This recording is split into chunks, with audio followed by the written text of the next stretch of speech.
Hello my friends, and welcome back to another video where today we're going to be discussing 5 things fans don't want to see in the new Lord of the Rings TV show. I also thought that this was a good time to make this video after the recent controversial news where apparently an intimacy coordinator has joined a quote UAP in Auckland, and I believe UAP stands for Untitled Amazon Project, and UAP is the other name for the Lord of the Rings TV series, so effectively it is a code name. Also, this list is in no specific order as well. Let's get into it. So therefore, in at number 5 is nudity and sex. I believe overall, due to the backlash online and on social media regarding the news that there may be an intimacy supervisor / coordinator, and that the show is potentially currently hiring for new background nude actors, the majority view in the fanbase is that nudity and sex should not be involved in the Lord of the Rings TV show. I also agree with this view. However, regarding nudity in the Second Age, I believe that the show can use nudity when showing the rituals, sacrifices and worshipping of Morgoth in Numenor within the Second Age, as there were many decapitations and hearts being ripped out, which means we'll probably be seeing nude bodies, which is fine. But where I do draw the line is if nudity is being shown by actors / extras for sexual effect and to please and entice viewers.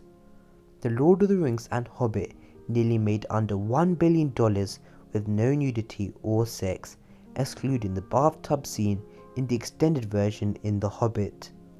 Regarding the topic of sex, this shouldn't even be a question in Tolkien's works, as there's no room for sex in Tolkien's works.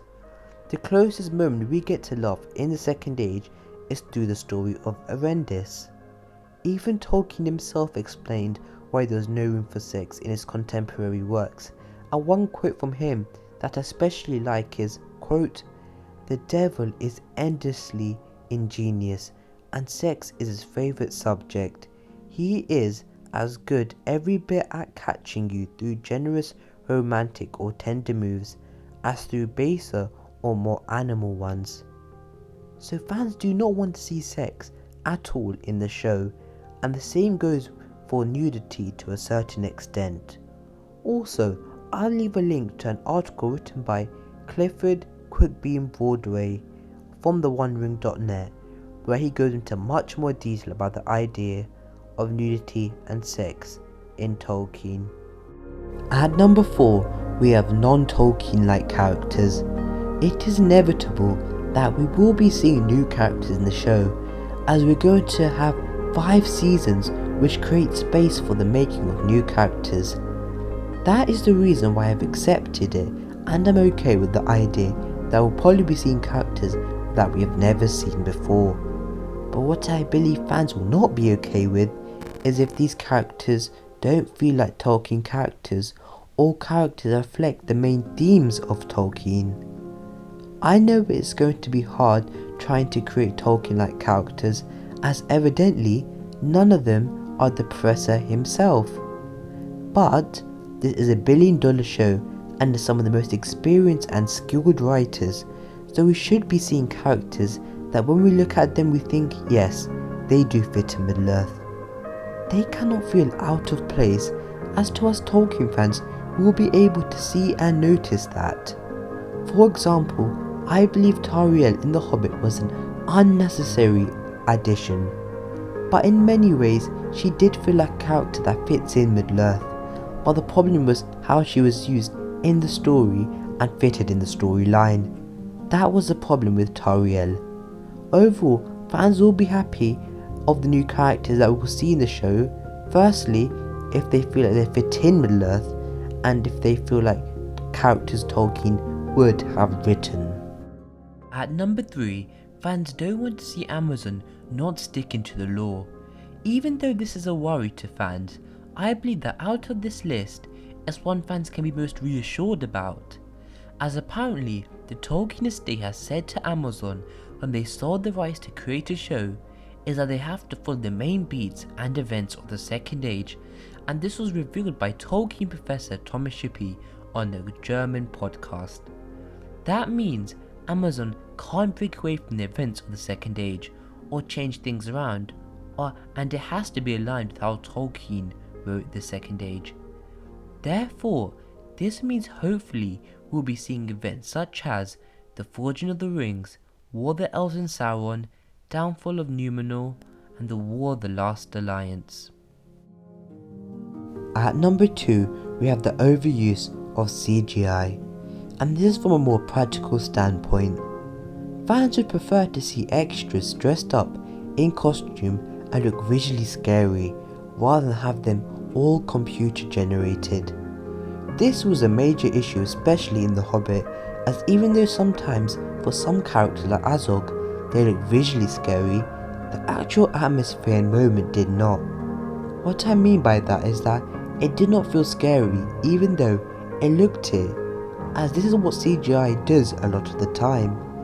Luckily, like the movies, the show is being filmed in one of the most beautiful places on earth, which is New Zealand, so even from a location standpoint they are alright.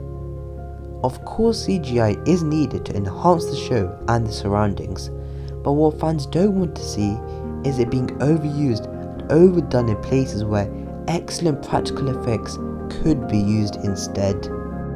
Finally, in at number 1 we have not staying true to Tolkien. This topic is quite broad and many things can be brought up, but in general, fans want to see Amazon respect Tolkien and his work in every concept of the show.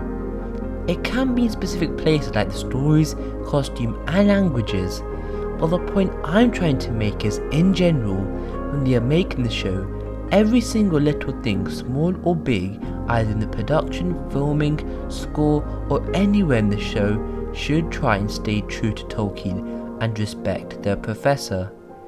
You may ask, what does staying true to Tolkien mean, or how do you do it? Well, that is up to interpretation and your view on the subject. For me, staying true to Tolkien is when making any decisions on the show, thinking what Professor would have done or would have wanted is the most important thing. That is my interpretation of staying true to Tolkien, and please leave yours in the comments below.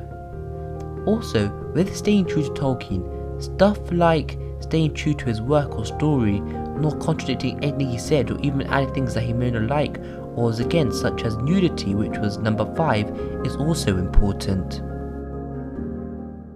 Thank you guys for watching, I really appreciate it. Of course, I couldn't go through every single things fans don't want to see in the show, which is why this is part 1 and I'll be doing a part 2 in the future.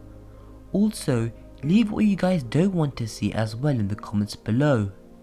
But until the next video my friends, goodbye.